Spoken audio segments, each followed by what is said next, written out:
오늘은 감사절 속에 담긴 의미라는 제목으로 말씀을 전하도록 하겠습니다. 오늘은 맥주감사 주일입니다. 맥주감사라는 절기는 구약의 이스라엘 백성들에게부터 시작되었는데 이스라엘 백성들은 맥주감사절을 77절이라고 불렀습니다. 오늘날 우리가 맥주감사절을 지키는 이유는 구약의 율법에 따라 의무적으로 지키는 것이 아니라 구약의 맥주절이 가지고 있던 감사의 정신과 의미를 오늘날 신약의 교회가 계승하여 맥주감사 주일 예배로 드리는 것입니다. 맥주감사절은 다른 나라의 교회들은 안 지키는 절기인데 유독 우리나라의 교회들이 중요한 절기로 지키는 경향이 있습니다. 이는 과거 우리나라에 복음이 들어오고 교회가 세워질 때 시대적 상황과 배경을 알고 있으면 쉽게 이해할 수 있습니다. 우리나라는 과거 농경사회였고 보리 농사와 벼 농사를 같이 지었습니다.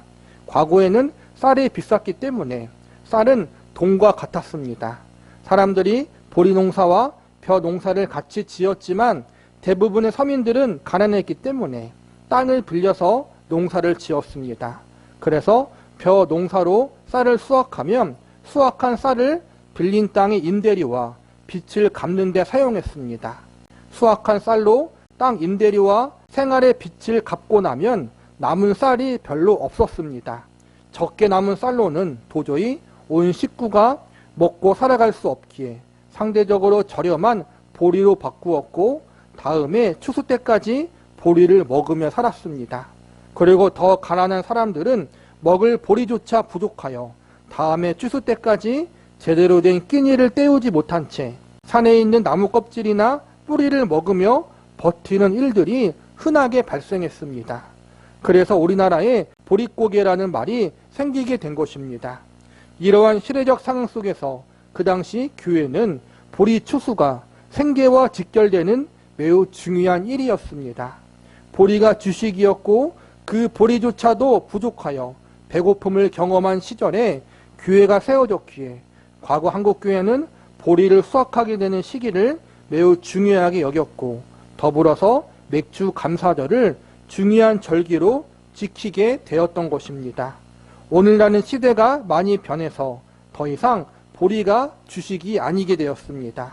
그렇다면 우리는 오늘날 어떤 의미에서 맥주감사절을 지켜야 하는 것일까요? 이를 알기 위해서는 먼저 성경 속에서 나타난 맥주절 속에 담긴 의미에 대해서 살펴볼 필요가 있습니다. 맥주절을 포함하여 성경의 절기들은 시대와 상황에 따라 조금씩 모습과 형식이 바뀔 수 있지만 그 속에 담긴 본래의 의미와 정신은 바뀌지 않습니다. 우리는 21세기를 살아가는 사람들로서 과거에 드려졌던 이 맥주절을 오늘날 어떠한 태도와 모습으로 받아들여야 하는지 또 어떠한 신앙적 의미와 정신으로 우리들의 삶 속에 적용해야 하는지에 대해서 진지하게 고민하고 생각해 봐야 합니다. 결론부터 미리 말씀드리자면 성경 속에 나오는 절기의 가장 중요한 정신은 감사입니다. 시대와 장소에 상관없이 절기를 통해 하나님께 감사의 마음과 신앙을 올려드린다는 사실은 변함이 없습니다. 그래서 모든 절기의 정신을 하나님께 감사드리는 감사의 예배라는 사실에 집중해야 합니다. 우리는 오늘 본문의 말씀을 통해서 성경에서 하나님이 왜 이 맥주절을 지키라고 하셨는지 이 절기를 제정하신 본래의 의도와 뜻을 알아보고자 합니다. 맥주절은 크게 구약의 두 개의 절기와 관련이 있습니다. 하나는 초실절이고 또 하나는 칠칠절입니다. 초실절은 보리의 첫 수확물을 하나님께 드리며 보리의 첫 수확을 시작해 하신 하나님께 감사하는 절기입니다. 칠칠절은 초실절 이후에 7주가 지난 다음에 이루어지는 절기로서 첫 수확 이후부터 본격적으로 보리의 모든 수확을 끝마치고 수확을 무사히 마치게 해주신 하나님께 감사하는 절기입니다. 우리는 오늘 본문의 말씀을 통해서 초실절과 칠칠절이라는 절기란 어떠한 절기며 이 절기 속에 담긴 의미에 대해서 먼저 살펴보도록 하겠습니다. 그리고 마지막으로 맥주 감사절이라는 절기를 통해 우리가 배워야 하는 교훈은 무엇이며 맥주 감사절이 오늘을 살아가는 우리에게 주는 의미와 메시지는 무엇인지 알아보는 시간을 가져보도록 하겠습니다. 먼저 초실절에 대해서 살펴보겠습니다. 본문 9절과 10절을 보시기 바랍니다. 여호와께서 모세에게 말씀하여 이르시되 이스라엘 자손에게 말하여 이르라. 너희는 내가 너희에게 주는 땅에 들어가 너희 곡물을 거둘 때 너희의 곡물의 첫 이삭 한 단을 제사장에게로 가져갈 것이요. 여기서 보면 첫 이삭 한 단을 제사장에게 가져오라고 말씀하고 있습니다. 수확을 시작할 때 낫을 들어 처음으로 곡식을 벤 그 단을 가지고 오라는 것입니다. 처음 것은 언제나 가장 귀하고 소중한 것을 상징합니다. 그리고 처음 것은 전부를 대표하는 상징성이 있습니다. 처음 것을 하나님께로 가지고 오라는 것은 나의 소중하고 귀중한 것을 하나님께 드리는 것이고 또한 모든 것이 하나님의 것임을 고백하는 믿음의 행위입니다. 이런 구약의 율법을 근거로 과거 어떤 교회는 첫 월급, 첫 수입은 다 하나님의 것이니 하나님 앞에 헌금을 드려야 한다고 가르치는 교회도 있었습니다. 그러나 위에서 언급했듯이 첫 것을 드리는 것은 나의 소중하고 귀한 것을 하나님께 드리고 또한 모든 것이 하나님의 것이라는 믿음의 고백이 중심에 있는 것이지 처음 것을 반드시 하나님께 바치는 행위 자체에 중심이 있는 것이 아닙니다. 사실 정확히 말하자면 첫 수입, 첫 월급, 처음 수확하는 것만이 하나님의 것이 아닙니다. 모든 것이 다 하나님의 것입니다. 11주의 원리도 이와 마찬가지입니다. 10분의 1만 하나님의 것이 아니라 10의 10 모든 것이 다 하나님의 것입니다. 11조뿐 아니라 우리가 하나님 앞에 드리는 모든 헌금도 같은 원리로 하나님 앞에 드리는 것입니다. 그러니 첫 수확물을 하나님께 바치는 초실절이나 이와 비슷한 내용의 율법들에 대해서 이상한 의미를 부여할 필요가 없습니다. 우리가 하나님 앞에 예배를 드리고 헌신하고 헌금을 드리는 믿음의 행위 자체 속에 우리의 전부를 하나님께 올려드린다라는 신앙 고백적 의미가 포함되어 있음을 늘 기억해야 합니다. 구약 성경에 보면 여러 가지 의식법들이 기록되어 있습니다. 신약 시대를 살아가는 우리들에게 있어 구약의 의식법은 형식이 아니라 그 법 속에 담긴 신앙적 의미와 교훈을 중요하게 봐야 합니다. 첫 이삭을 하나님께 바치라 하심은 첫 이삭을 추수하기까지 모든 것을 주관하여 주신 하나님의 은혜에 감사하는 마음과 모든 것을 주관하시는 하나님의 주권을 인정한다는 신앙 고백적인 부분도 포함되어 있습니다. 나의 모든 것의 주인 되시는 하나님이 나의 모든 삶을 주관하사 이렇게 첫 수확의 기쁨을 얻을 수 있도록 인도해 주셨다. 이 사실을 인정하고 고백하고 찬양과 감사를 올려드리는 것이 초실절의 진정한 의미입니다. 또한 첫 이삭을 하나님께 바치는 것은 자신의 모든 소유가 하나님께로부터 왔으며 또 모든 소유를 하나님의 뜻대로 사용할 것을 믿음으로 고백하는 행위입니다. 첫 이삭만 하나님의 것이 아니라 모든 것이 다 하나님의 것이니 나에게 주어진 모든 것을 하나님의 뜻대로 사용해야 한다는 의미가 담겨 있는 것입니다. 성도들이 가진 소유물은 하나님께로부터 잠시 맡겨진 것이니 성도는 하나님의 소유를 맡은 청지기입니다. 물질만이 아니라 성도들의 몸과 마음과 시간도 모두 하나님의 것이므로 이 모든 것을 우리는 하나님 보시기에 합당하게 사용하고 관리할 수 있어야 합니다. 11절부터 13절까지는 초실절의 제사를 지내는 방법에 대해서 나와 있습니다. 첫 이삭이 나왔다는 것은 씨를 뿌리고 나서 싹이 나서 자라 마침내 열매를 맺게 되었다는 것입니다. 이 과정 가운데 씨가 자라 열매를 맺기까지 얼마나 많은 기다림과 견딤의 시간이 필요했겠습니까? 비도 알맞게 내려야 하고 햇빛도 알맞게 내려쬐야 하고 병충해가 없어야 하고 메뚜기 때가 오지 않아야 합니다. 결국 농사를 무사히 마치고 추수를 끝내기 위해서는 날씨와 환경을 비롯해 모든 상황들을 하나님이 가장 알맞게 주관해 주셔야 하는 것입니다. 초실절을 지키는 이유는 이렇듯 많은 시간 동안 하나님이 여러 가지 상황을 주관하여 주사 마침내 열매를 맺어 첫 수확을 가능케 해주신 것에 대해서 하나님께 감사하기 위한 것입니다.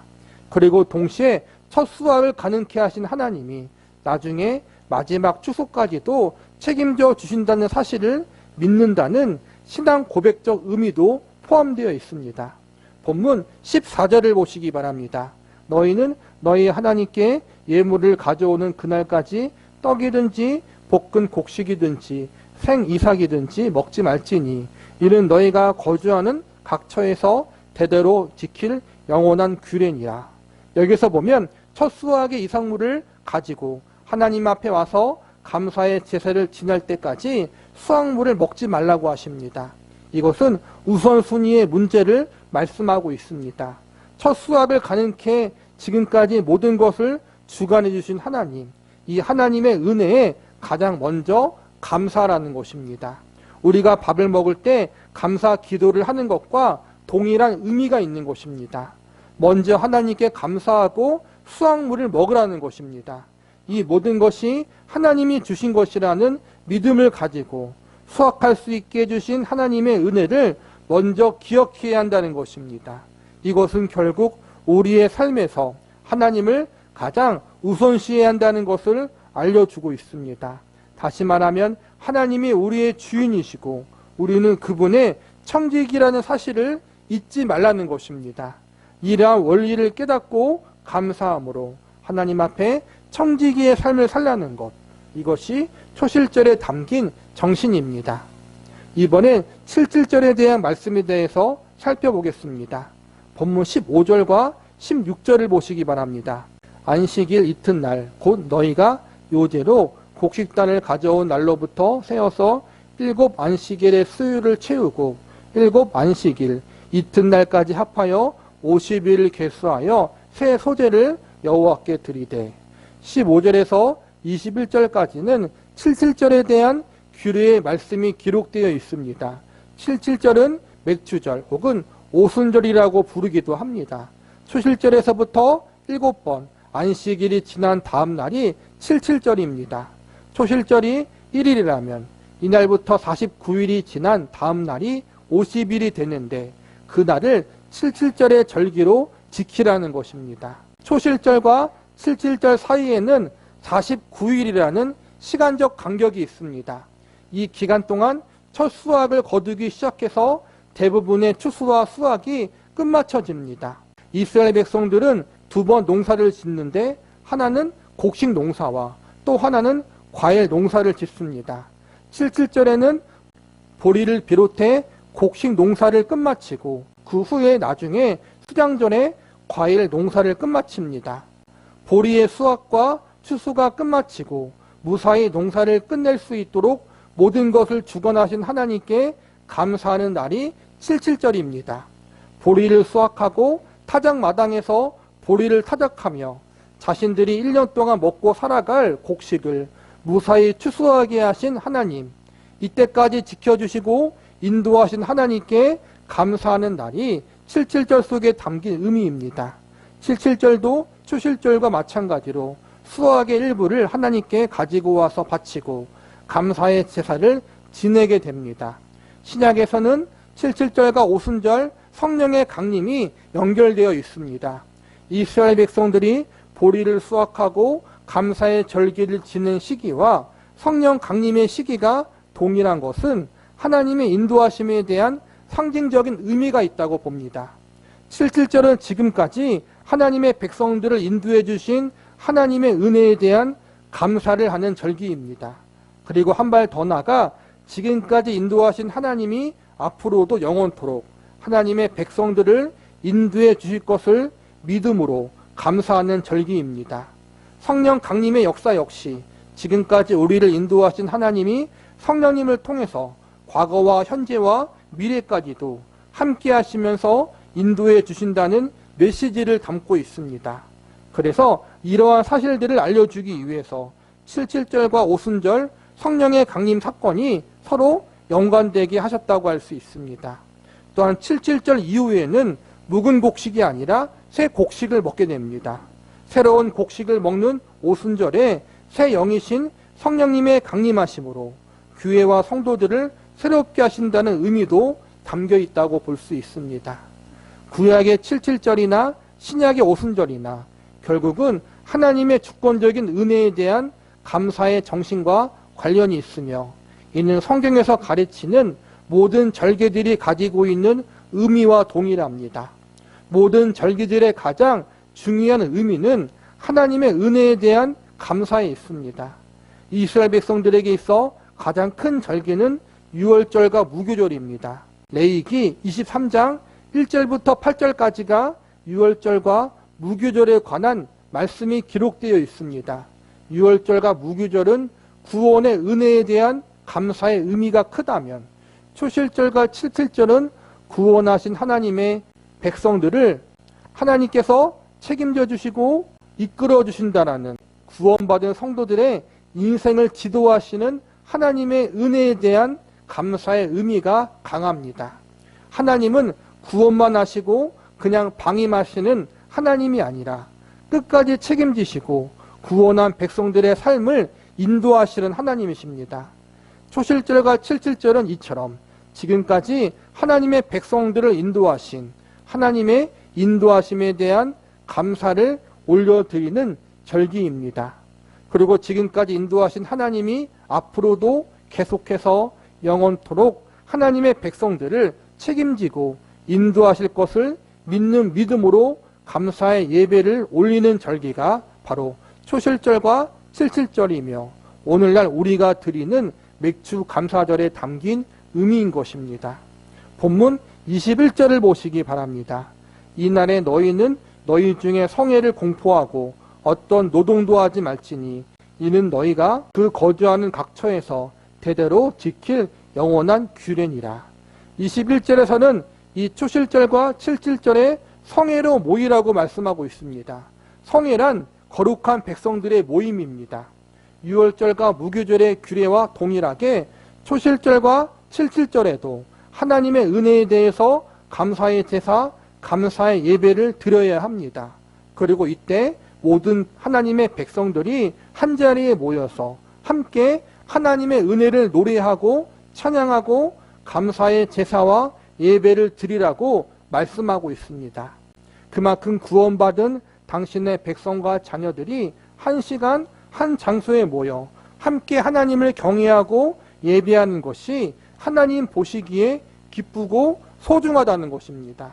하나님은 그래서 구원은 1대1이지만 1대1로 구원받은 백성들을 함께 모이도록 하셨습니다. 하나님은 신앙의 공동체 안에서 하나님의 백성으로 부름받은 이들이 다 함께 모여 한 마음과 한 목소리로 하나님을 향해 감사와 찬양을 올려드리는 것을 기뻐하십니다. 그래서 구약에서는 이스라엘 민족을 부르셨고 신약시대에는 교회를 세우심으로 예수님 안에서 부름받은 주의 백성들이 서로 교제하며 함께 하나님을 경배하고 찬양하도록 계획하셨습니다. 우리는 혼자 하나님을 예배하고 경배하도록 부름받지 않고 다 함께 한 마음과 한 뜻으로 하나님을 예배하고 경배하도록 부름받은 존재라는 사실을 잊지 말아야 합니다. 하나님의 은혜를 받은 하나님의 백성들이 다 함께 마음을 모아서 뜻을 모아서 한 마음과 한 입으로 하나님을 찬양케 하라는 것, 하나님께 감사의 마음을 함께 올려드리는 것, 이것이 하나님 보시기에 합당하고 하나님 보시기에 기뻐하는 일이기 때문에 이렇게 우리가 한 자리에 모여서 맥주 감사절을 드리는 것입니다. 오늘 말씀을 정리하겠습니다. 하나님께서 구약의 이스라엘 백성들에게 초실절과 칠칠절을 절기로 지키라고 말씀하신 이유는 그들의 삶 속에 하나님을 잊지 말라는 교훈을 주기 위해서입니다.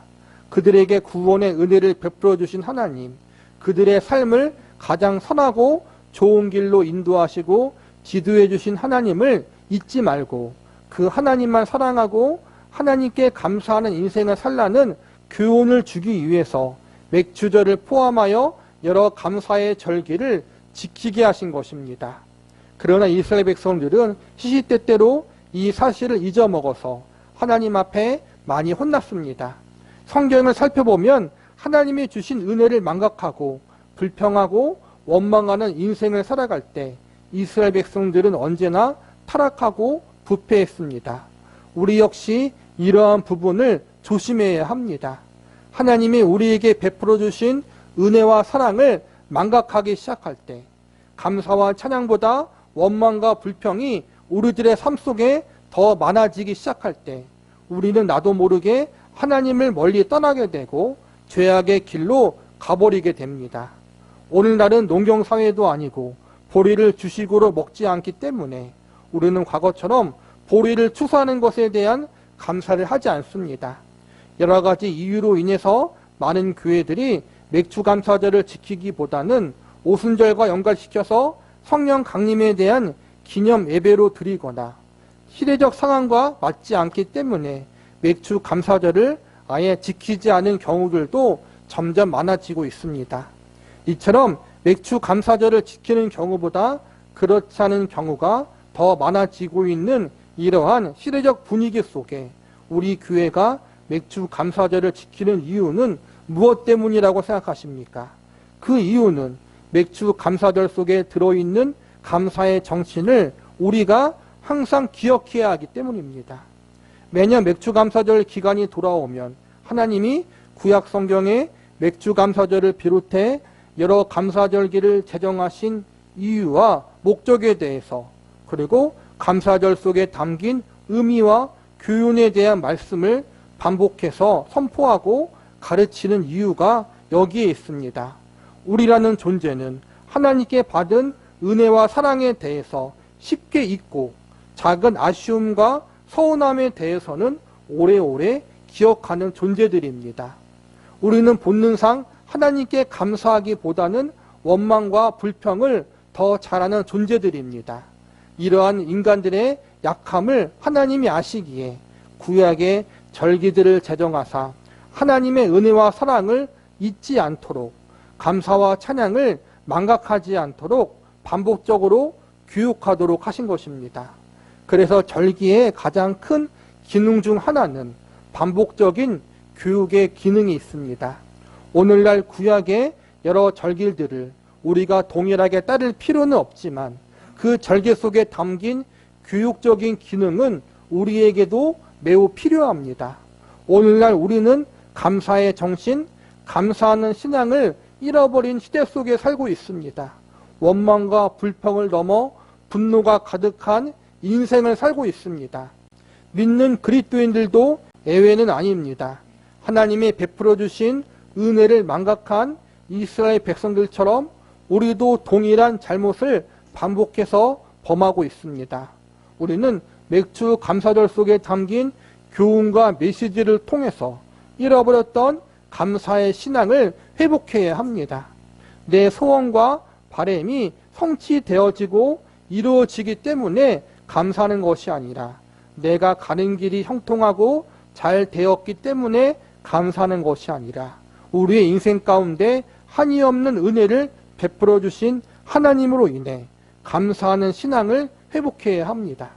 왜 우리가 감사하는 신앙을 가져야 하고 왜 우리가 하나님을 찬양해야 하는지에 대한 성경적 가르침과 교훈에 늘 관심과 귀를 기울여야 합니다. 우리가 의지적으로 노력하지 않으면 우리는 자연스럽게 원망과 불평의 자리에 갈 수밖에 없습니다. 우리는 반복적으로 그리고 의지적으로 하나님의 은혜와 사랑을 기억해야 하고 이 하나님이 우리의 구원자요 주권자 되신다는 사실을 잊지 말아야 합니다. 창조주 하나님, 만왕의 왕이신 하나님이 우리의 아버지가 되어 주셨습니다. 그 하나님이 예수님을 통해 나를 구원하셨고 나를 구원하신 하나님이 성령 하나님을 우리에게 보내주사 우리가 주임나라 가는 그날까지 우리와 함께하는 은혜를 베풀어 주셨습니다. 우리를 구원하신 하나님이 우리들의 인생 가운데 함께하사 우리의 삶을 책임져 주시고 모든 것을 합력하여 선을 이루고 계십니다. 우리는 이 하나님으로 말미암아 감사하는 인생을 살아갈 수 있습니다.